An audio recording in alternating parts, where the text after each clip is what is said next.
Indian മഹാസമുദ്രത്തിലെ Bengal ഉൾക്കടലിൽ രൂപം കൊണ്ട ഡിറ്റ്വ ചുഴലിക്കാറ്റ് തെക്ക് പടിഞ്ഞാറൻ ഭാഗത്ത് നിന്ന് അതിശക്തി പ്രാപിച്ച് ശ്രീലങ്കൻ തീരങ്ങളിലൂടെ കടന്നുപോയതോടെ ദ്വീപ് രാഷ്ട്രം ഇന്നുവരെ കാണാത്ത കനത്ത നാശനഷ്ടത്തിലും ദുരിതത്തിലുമാണ്. വടക്കു പടിഞ്ഞാറ് ദിശയിൽ സഞ്ചരിച്ച ശ്രീലങ്കൻ തീരത്തേക്ക് എത്തിയതോടെ ഡിറ്റ്വ റെക്കോർഡ് മഴയും കൊടുങ്കാറ്റുമായി രാജ്യത്തെ മുഴുവൻ വിഴുങ്ങുകയായിരുന്നു. യമൻ നിർദ്ദേശിച്ച പേരാണ് ഡിറ്റ്വ. നിലവിൽ ത്രിങ്കോമാലിക്കടുത്ത് സ്ഥിതി ചെയ്യുന്ന ചുഴലിക്കാറ്റ് നവംബർ 30ഓടെ വടക്കൻ തമിഴ്നാട്, പുതുച്ചേരി, തെക്കൻ ആന്ധ്രാപ്രദേശ് തീരങ്ങളിലേക്ക് നീങ്ങാൻ സാധ്യതയുണ്ടെന്നാണ് ഏറ്റവും പുതിയ കാലാവസ്ഥാ പ്രവചനങ്ങൾ സൂചിപ്പിക്കുന്നത്. ഈ പ്രവചനങ്ങളുടെ വെളിച്ചത്തിൽ ഇന്ത്യയുടെ കിഴക്കൻ തീരങ്ങളിലും കനത്ത ജാഗ്രത പ്രഖ്യാപിച്ചിരിക്കുകയാണ്. ശ്രീലങ്കയിൽ ചുഴലിക്കാറ്റ് സൃഷ്ടിച്ച ദുരിതത്തിന്റെ വ്യാപ്തി വളരെ വലുതാണ്. മരണസംഖ്യ 100 കടന്നതായി മാധ്യമങ്ങൾ റിപ്പോർട്ട് ചെയ്യപ്പെടുന്നു. കൂടാതെ ഡസൻ കണക്കിന് ആളുകളെ ഇപ്പോഴും കണ്ടെത്താനായിട്ടില്ല. രാജ്യത്തിന്റെ പല ഭാഗങ്ങളിലും ഭൂചലനങ്ങളും തുടർന്നുണ്ടായ വെള്ളപ്പൊക്കവും കാണാം. നിരവധി ഗ്രാമങ്ങളും നഗരങ്ങളും പൂർണ്ണമായും വെള്ളത്തിനടിയിലായി. ഏതാണ്ട് 700-ലധികം വീടുകൾ തകർന്നതായി കണക്കുകൾ സൂചിപ്പിക്കുന്നുണ്ട്. രാജ്യ തലസ്ഥാനമായ കൊളംബോ പോലും പ്രളയഭീതിയിലാണ്. അതായത് പ്രധാന നദിയായ കെലനിയിൽ ജലനിരപ്പ് അപകടകരമായ നിലയിൽ ഉയർന്നിരിക്കുന്നു. ദുരന്തത്തിന്റെ ഈ ആഴം കണക്കിലെടുത്ത് ശ്രീലങ്കൻ സർക്കാർ അന്താരാഷ്ട്ര സഹായം തേടി പ്രത്യേകിച്ച് ഇന്ത്യയുടെ അടിയന്തര ഇടപെടലിനായി അഭ്യർത്ഥിക്കുകയും ചെയ്തു.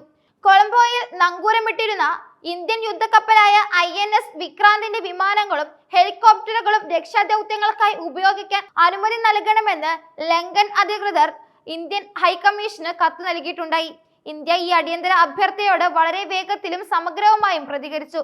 കൊളംബോ തുറമുഖത്ത് നിലയുറപ്പിച്ചിട്ടുള്ള INS വിക്രാന്ത് ഹെലികോപ്റ്ററുകൾ വിന്യസിച്ച് വെള്ളപ്പൊക്കത്തിൽ ഒറ്റപ്പെട്ടവരെ രക്ഷിക്കാനുള്ള ശ്രമങ്ങൾ ഇപ്പോൾ സജീവമായി പങ്കുചേരുകയാണ്. ഇന്ത്യൻ നാവികസേനയുടെ ഈ ഇടപെടൽ ശ്രീലങ്കൻ രക്ഷാദൌത്യങ്ങൾക്ക് കൂടുതൽ കരുത്തും വേഗതയും നൽകുമെന്നാണ് പ്രതീക്ഷിക്കുന്നത്. ഈ സഹായത്തിന് ശ്രീലങ്കൻ സർക്കാരും പ്രതിപക്ഷ പാർട്ടികളും ഇന്ത്യക്ക് പരസ്യമായി നന്ദി പ്രകടിപ്പിക്കുകയും ചെയ്തു. ശ്രീലങ്കൻ ക്രിക്കറ്റ് ടീം നായകൻ അസലങ്കയും മറ്റു താരങ്ങളും രക്ഷാപ്രവർത്തനങ്ങളിൽ പങ്കുചേരുകയും ചെയ്തിട്ടുണ്ട്. സ്ഥിതിഗതികൾ നിയന്ത്രണാതീതമായതിനെ തുടർന്ന് ശ്രീലങ്കൻ സർക്കാർ ഡിസംബർ 4 വരെ രാജ്യത്ത് ആരോഗ്യ അടിയന്തരാവസ്ഥ പ്രഖ്യാപിച്ചു. കൂടാതെ ഡിസംബർ 16 വരെ രാജ്യത്തെ സ്കൂളുകൾക്ക് പൊതു അവധി നൽകാനും തീരുമാനിച്ചു. പൊതുസുരക്ഷ ഉറപ്പുവരുത്തുന്നതിന്റെ ഭാഗമായി സർക്കാർ സ്ഥാപനങ്ങൾക്ക് അവധി നൽകി. അന്താരാഷ്ട്ര സ്കൂളുകൾ അടച്ചു. ദേശീയോദ്യാനങ്ങൾ അടച്ചുപൂട്ടുകയും ചെയ്തു. അപകട സാധ്യതയുള്ള നിരവധി മേഖലകളിൽ നിന്ന് ജനങ്ങളെ സുരക്ഷിത സ്ഥലങ്ങളിലേക്ക് മാറ്റിപ്പാർപ്പിച്ചു. കനത്ത മഴയും കാറ്റും കാരണം റോഡുകളിലും റെയിൽവേ ഗതാഗതങ്ങളിലും വലിയ തടസ്സങ്ങളുണ്ടായി.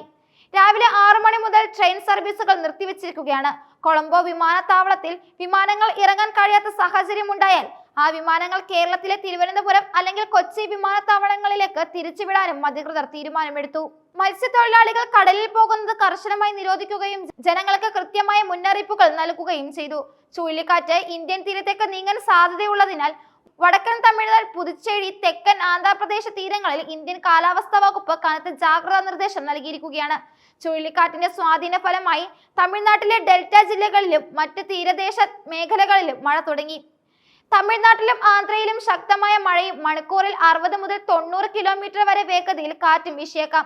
ചെന്നൈയിലും സമീപ പ്രദേശങ്ങളിലും 80 മുതൽ 90 കിലോമീറ്റർ വരെ വേഗതയിൽ കാറ്റ് വീശാൻ സാധ്യതയുണ്ടെന്നും മുന്നറിയിപ്പുണ്ട്. തീരദേശ മേഖലകളിലെ സുരക്ഷ ഉറപ്പുവരുത്തുന്നതിനായി തമിഴ്നാട്ടിലെ 14 ജില്ലകളിൽ ദേശീയ ദുരന്ത നിവാരണ സേനയുടെയും സംസ്ഥാന ദുരന്ത നിവാരണ സേനയുടെയും സംഘങ്ങളെ വിന്യസിച്ചിട്ടുണ്ട്. ചെന്നൈയിൽ നിന്നും മറ്റ് വിമാനത്താവളങ്ങളിൽ നിന്നും 54 ATR സർവീസുകൾ ഉൾപ്പെടെ നിരവധി വിമാന സർവീസുകളും റദ്ദാക്കി. ഇൻഡിഗോ എയർലൈൻസ് മാത്രം ചെന്നൈയിൽ നിന്ന് 36 വിമാനങ്ങളാണ് റദ്ദാക്കിയത്. റെയിൽ ഗതാഗതത്തെയും ചുഴലിക്കാറ്റ് ബാധിച്ചിട്ടുണ്ട്. രാമേശ്വരത്ത് നിന്നുള്ള ഒരു ട്രെയിൻ പൂർണ്ണമായി റദ്ദാക്കുകയും 11 ട്രെയിനുകൾ ഭാഗികമായി റദ്ദാക്കുകയും ചെയ്തു. ദുരന്ത നിവാരണ പ്രവർത്തനങ്ങൾ ഏകോപിപ്പിക്കുന്നതിനായി തമിഴ്നാട്ടിലെയും ആന്ധ്രാപ്രദേശിലെയും അധികൃതർ കൺട്രോൾ റൂമുകൾ സജ്ജമാക്കിയിട്ടുണ്ട്. പുഴകളും മറ്റ് ജലാശയങ്ങളും കവിഞ്ഞൊഴുകാൻ സാധ്യതയുള്ളതിനാൽ ജനങ്ങൾ അതീവ ജാഗ്രത പാലിക്കണമെന്നും മുന്നറിയിപ്പ് നൽകിയിട്ടുണ്ട്. ദുരന്ത സാഹചര്യങ്ങളിൽ പൊതുജനങ്ങൾക്ക് സഹായത്തിനായി ബന്ധപ്പെടാൻ തമിഴ്നാട്, പുതുച്ചേരി, ആന്ധ്രാപ്രദേശ് എന്നിവിടങ്ങളിലെ ദുരന്ത നിവാരണ അതോറിറ്റികൾ വിവിധ ഹെൽപ്പ് ലൈൻ നമ്പറുകളും പുറത്തിറക്കിയിട്ടുണ്ട്. പൊതുവായി ഉപയോഗിക്കുന്ന എമർജൻസി കോൺടാക്ട് നമ്പറുകൾ 1077 1070 112 എന്നിവയാണ്. കൂടാതെ ചില പ്രദേശങ്ങളിൽ 9488 98 1070 എന്ന നമ്പറിൽ വാട്സപ്പ് വഴിയും സഹായം തേടാവുന്നതാണ്. ആന്ധ്രാപ്രദേശിൽ 1800 42 50 101 എന്ന ടോൾ ഫ്രീ നമ്പറും അടിയന്തര സഹായത്തിനായി ലഭ്യമാക്കിയിട്ടുണ്ട്. ചുഴലിക്കാറ്റ് തീരം തൊടുമ്പോൾ ഉണ്ടാകാൻ സാധ്യതയുള്ള അപകടങ്ങൾ കുറയ്ക്കുന്നതിന് പൊതുജനങ്ങൾ ഔദ്യോഗിക കാലാവസ്ഥാ ബുള്ളറ്റിനുകൾ മാത്രം വിശ്വസിക്കണമെന്നും അഭ്യൂഹങ്ങൾ പ്രചരിപ്പിക്കുന്നത് ഒഴിവാക്കണമെന്നും അധികൃതരുടെ നിർദ്ദേശങ്ങൾ കർശനമായി പാലിക്കണമെന്നും സർക്കാർ ആവശ്യപ്പെട്ടിട്ടുണ്ട്. മത്സ്യത്തൊഴിലാളികൾ അടുത്ത 5 ദിവസത്തേക്ക് കടലിൽ പോകരുതെന്നും മുന്നറിയിപ്പ് നൽകിയിട്ടുണ്ട്.